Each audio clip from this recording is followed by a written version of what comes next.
A merchant ship goes down off the coast of Athens, and its entire cargo, a fortune in Phoenician purple dye, sinks with it. By any normal measure, the man who owned that cargo has just lost everything. Instead, historians would eventually credit that shipwreck with founding one of the most influential schools of thought the ancient world ever produced. The dye was never recovered. Philosophy got a founder. His name was Zeno, from the city of Citium on Cyprus. And what happened to him on the Athenian waterfront, penniless and far from home, is the closest thing Stoicism has to an origin story. He didn't set out to become a philosopher. He set out to sell dye. Everything that made him famous happened only because that plan failed in the most total way a merchant's plan can fail. No school, no doctrine, no Stoicism existed yet when he washed up in Athens. There was just a ruined trader, a city full of philosophers, and roughly 3 decades before any of it would have a name. Ancient biographers loved this kind of story, the disaster that turns out to be a disguised opportunity. And it's fair to wonder how much of it is legend polished smooth by centuries of retelling. But the core of it comes from Diogenes Laertius, writing the fullest surviving account of Zeno's life some 500 years later, drawing on earlier sources that are now lost to us entirely. Whatever the exact details, the pattern holds up under everything we know that came after. A man who built a philosophy almost entirely about what remains yours after the world takes everything else away. So this film starts where his philosophy did, not in a lecture hall, but in the wreckage of a bad business trip, on a beach he never meant to visit.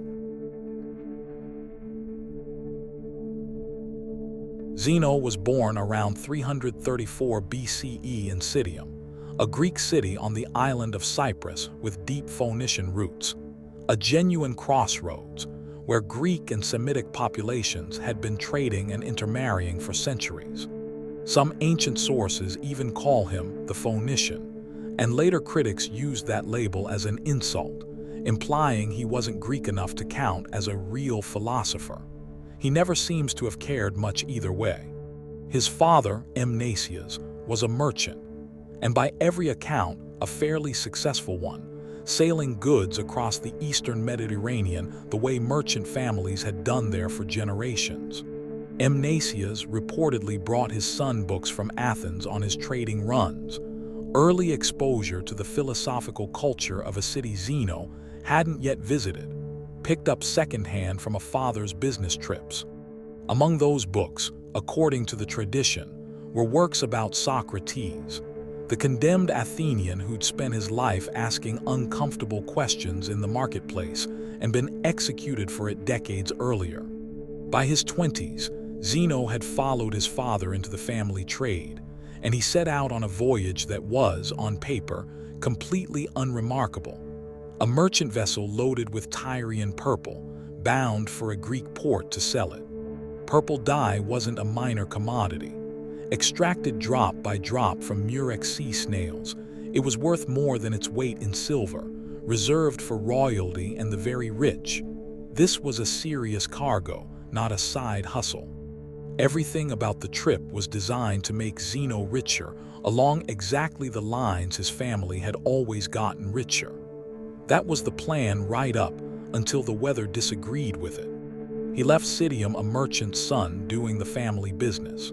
He would arrive in Greece as something the family business had never produced before, and it took a storm to make the difference. The sources don't preserve the storm in detail. No account of wind speed or wave height, nothing you could reconstruct on a chart. What survives is only the outcome. The ship went down near Piraeus, Athens's port. The purple dye, the entire value of the voyage, likely a significant part of the family's wealth, sank with it. Zeno made it to shore. His cargo did not.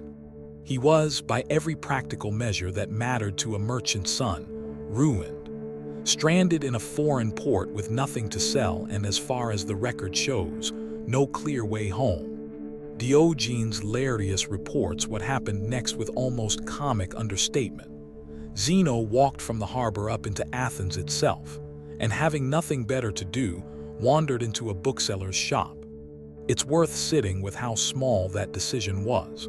Not a dramatic vow to change his life.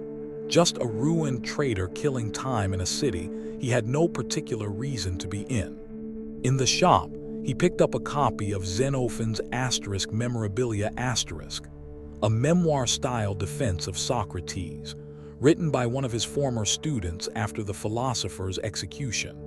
Zeno read enough of it, apparently on the spot, to be genuinely struck by the man described inside, someone who claimed no special wealth or status, and seemed to need neither to say something worth hearing. He reportedly turned to the bookseller and asked where he could find a man like that, meaning, are people who think this way still alive, still walking around the city, or is this only something you find in old books? It's a strange hinge for a life to turn on. A shipwreck, an idle afternoon, and one question asked to a stranger behind a counter. But that question is where the story actually starts. As it happened, the bookseller had an answer ready, and it arrived almost too neatly to believe, which is exactly why some historians treat this part of the story with a raised eyebrow. At that exact moment, a man named Crates was walking past the shop. The bookseller reportedly pointed at him through the door and told Zeno, "Follow that man." Crates of Thebes was the most famous Cynic philosopher in Athens, a former wealthy citizen who had given away his entire fortune to live by the philosophy that virtue, not property, was the only real wealth. The Cynics didn't lecture from comfortable schools. They lived their claims in public, deliberately courting embarrassment, testing whether a person could actually stop caring what strangers thought of them. Zeno did follow him, and, according to the tradition, became his student, taking up residence in Athens to study under a man whose entire teaching method was built around public discomfort. One story, handed down by later biographers, has Crates ordering Zeno to carry a pot of lentil soup through the Kerameikos, the Athenian district, where the wealthy and fashionable most liked to be seen. Zeno, embarrassed, tried to hide the pot under his cloak as he walked. Crates supposedly caught him at it, struck the pot with his staff, and shattered it, sending lentil soup running down Zeno's legs in public. As Zeno stood there, humiliated, soup dripping down his shins in front of fashionable Athens, Crates is said to have asked why he was running away, since he hadn't done anything actually wrong. Whether that exact pot ever existed, the lesson it's meant to illustrate is real, and it's the first brick of what would become Stoicism. Other people's opinions of you are not a fact you're obligated to fear. Zeno studied under Crates for years by most accounts, but the fit was never quite complete.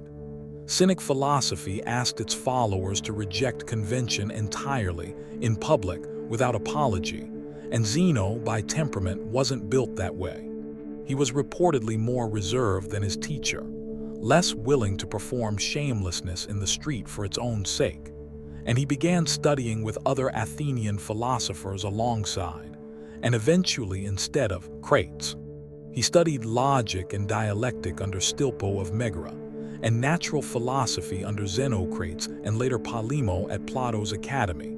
By some counts, roughly 20 years assembling an education from several different schools at once.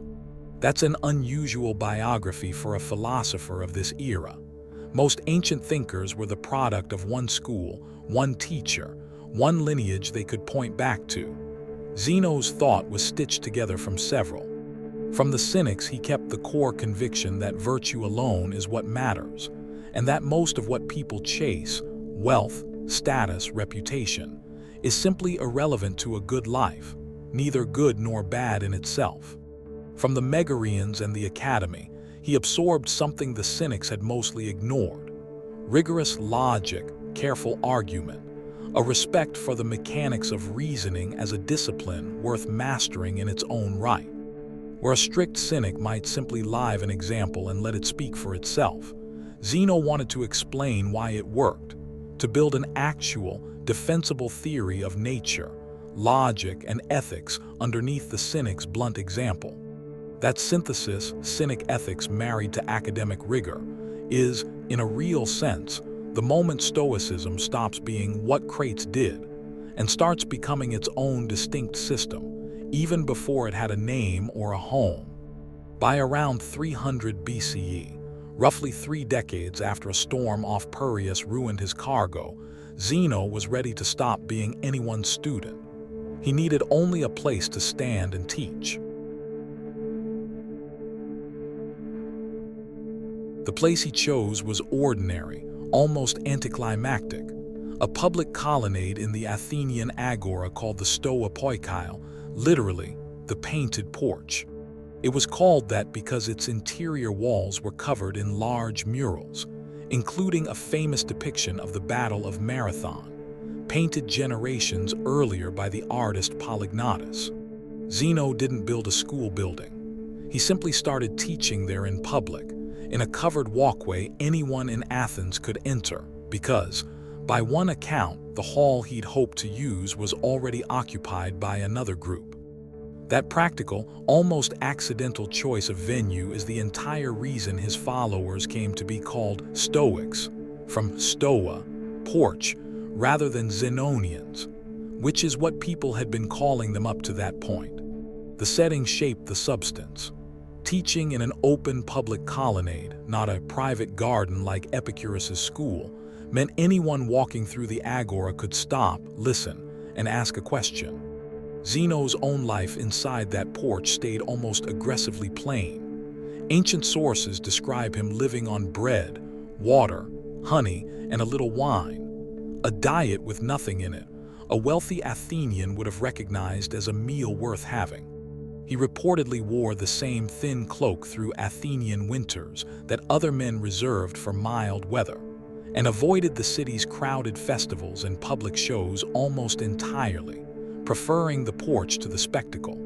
This wasn't performance for an audience the way some Cynic demonstrations were. By every account, Zeno lived this way whether or not anyone was watching. The discipline wasn't the lecture, it was the actual life underneath it. A man who'd once sailed the Mediterranean chasing the highest price for purple dye was now teaching, for free, under a painted roof, that none of that had ever been the point. The Stoa Poikile filled with students over the following decades, and one of the earliest was a former boxer named Cleanthes, a man too poor to pay for lectures outright. Cleanthes reportedly worked nights hauling water for gardens and kneading dough in a bakery, so he could sit in Zeno's audience by day, physical labor funding philosophical study, hour for hour. Zeno kept him on as his closest student for 19 years, and, according to the tradition, eventually named him successor to lead the school, a water carrier inheriting what a merchant's shipwreck had started. Athens itself noticed Zeno long before he died. The city awarded him a golden crown and commissioned a bronze statue in his honor, rare distinctions for a philosopher who owned almost nothing and held no office. Diogenes' Laertius records something even more telling than the statue. The Athenians reportedly entrusted Zeno with the keys to the city walls, a gesture of civic trust normally reserved for citizens of the highest standing. His reputation reached further than Athens. Antigonus II, king of Macedon, is said to have attended Zeno's lectures whenever he visited the city and repeatedly invited him to join the royal court. Zeno, by then an old man well settled into his porch, declined the king's invitation for himself, but sent 2 of his own students, Perseus and Philonides, to represent the school at the Macedonian court instead. It's a small, telling refusal. Offered exactly the wealth and royal proximity his father's trade had once been organized around chasing, Zeno sent his students and stayed under the painted roof. The merchant's son who'd once measured success in cargo now measured it in who could carry the teaching forward. And by that measure, He was, by the end of his life, extremely rich. Diogenes Laertius records a death for Zeno somewhere around 262 BCE, when he was in his 70s, and the story attached to it is, like the shipwreck, almost too fitting to be entirely uninvented. Leaving the school one day, Zeno reportedly stumbled and either broke or badly injured a toe. He struck the ground with his hand and, by the account handed down to us, quoted a line from an old tragedy. I come, why do you call me? Then, according to the same tradition, he died shortly after. Some ancient versions say by simply holding his breath, treating even his own death as one final act still under his control. Modern historians are reasonably skeptical of the precise mechanics, but whether or not it happened exactly that way, the story Athens chose to tell about his death matches, almost too neatly, the philosophy he'd spent 50 years teaching. The school he left behind didn't end with him. Cleans, the former water carrier, led it next, by most accounts a plainer, more religious thinker than Zeno, holding the porch together more than expanding it. After Cleans came Chrysippus, a far more technical mind, who wrote so extensively on Stoic logic and physics that later writers said, if Chrysippus had not existed, neither would the Stoa. Through Chrysippus and the generations of teachers after him, the school Zeno started on a public porch eventually crossed the Mediterranean to Rome, reaching Seneca, then Epictetus, a former slave who built his own version of it from nothing. And from Epictetus's lecture hall, the line runs directly to a Roman emperor copying Stoic exercises into a private notebook 2 full centuries after Zeno lost his cargo off the coast of Piraeus. A notebook we now call *Meditations*. All of it, the porch, the students, the emperor's notebook, everything this machine's other films have already told traces back to one ruined merchant, standing on a beach, deciding to walk into a bookshop instead of straight home.